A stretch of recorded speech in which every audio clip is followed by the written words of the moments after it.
Well, thank you, everybody, for coming. When trying to put together what I was going to say about my dad, it's kind of hard to take a whole lifetime and put it into just a few words. My dad, as an adult, became one of my best friends. He was always up for an adventure. Some of my best memories of my dad are, him pointing me back to the cross, his time with family, his love of Red Sox. We would call, and we became, moving to Florida, we became Rays fans. And I remember Liam and I getting on the phone and be like, hey, how are those Red Sox doing? And you're like, shut up. Because they weren't always doing real well. we were rocking it, but he wasn't. And also his love of service. Like, I think all of us kids, David, Diane, Debbie, and I, we saw he didn't just say he would come and serve. He actually did serve. We saw that example over and over and over again in his lifetime. And that heart of being a servant has been passed down to us and to our kids. Some things that I would say that my father absolutely loved. He loved coming to Florida and eating strawberry shortcake. A lot of the pictures there. There's a stupid little fruit stand in Plant City, Florida, called Parksville Fruit Farm, and it is so they just built it up so that it's like a tourist attraction. But he would love just going there and getting this stupid thing, and I just love it so much. He'd be like, I'm in Florida, I can't wait, it's so cool. And then when he would come down, we would make a list of all the things we were gonna do. Like, we couldn't leave the house without his list. Like, he'd have, like, when he took us on family vacations, we had a list. We had all these things we had to organize and put together. And but these things, these little things, like, he passed on to us.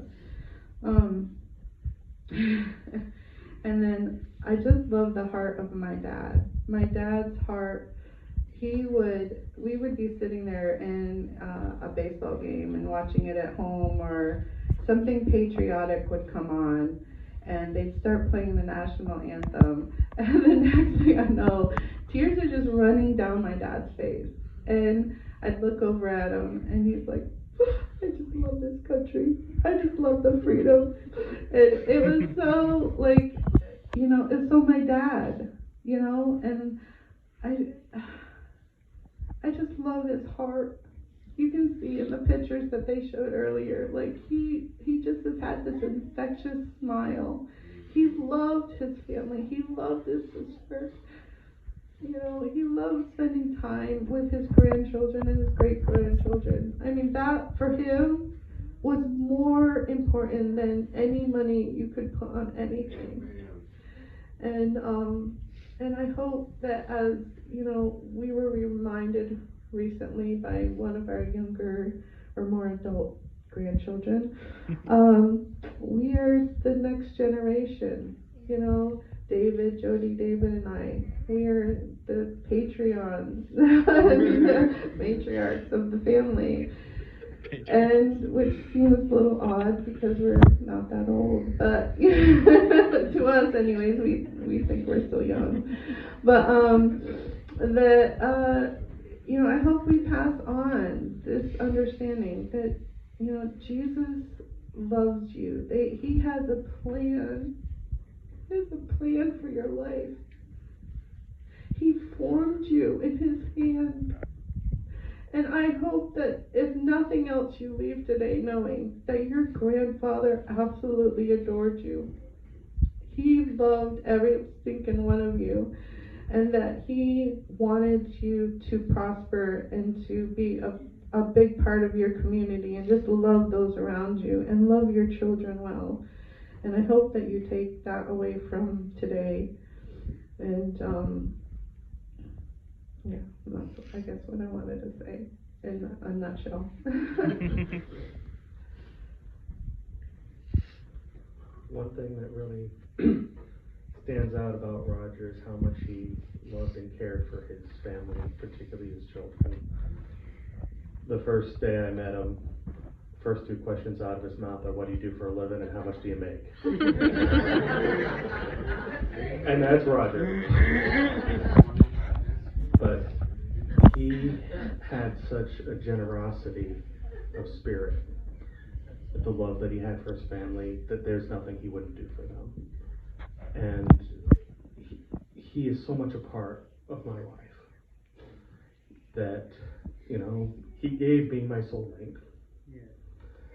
And every time I see her, I see him. So he's still with me right here.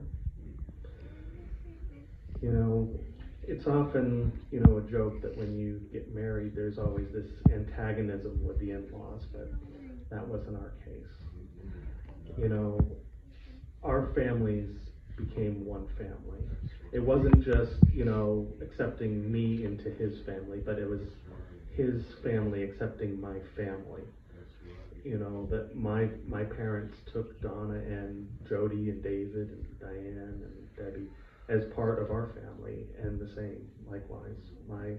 My dad and Roger became friends. And, you know, when my dad was suffering from, you know, some health problems and needed somebody to stay with him because my mom had to work, Roger came up and spent time with my dad just to be there with him, and they enjoyed each other's company. And I know right now, my dad and Roger are up there just singing a duet to the Lord and just having a grand old time waiting for the rest of us to join the chorus.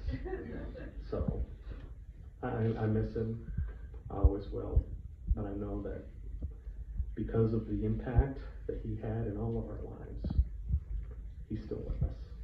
He's right here.